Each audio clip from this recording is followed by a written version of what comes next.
Sexier and bolder ang volleyball star na si Rachel Andakis sa pagbabalik cover girl niya para sa isang men's magazine. Ang kanyang best-kept fitness secrets, alamin natin sa chika ni Nelson Conlas.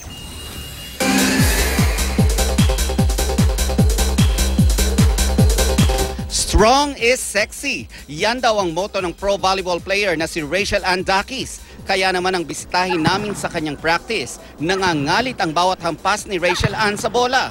Pero poised pa rin at hindi nawawala ang true athlete form ng dating FEU Lady Tamaraw.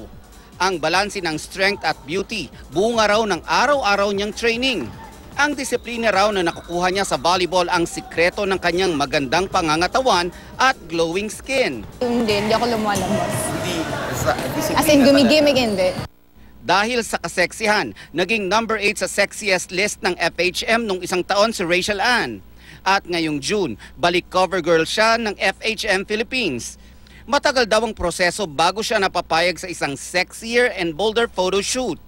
Sabi ko na sa kanila na papayag ako mag-cover pag yung gusto ko yung nasunod. Yung gusto ko na sporty, na talagang hindi ako mawawala dun sa direction ng career ko. Nagbahagi naman ng ilang tips si Rachel Ann para maging healthy at sexy. Be active, yun yung active lifestyle. So, pwede naman sila kung ayaw nila mag-gym, pwede silang everyday mag-walk, 30 minutes in the morning or jog.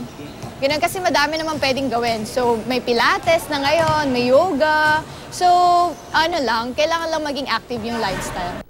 Nelson Conlas, updated sa Showbiz Happenings.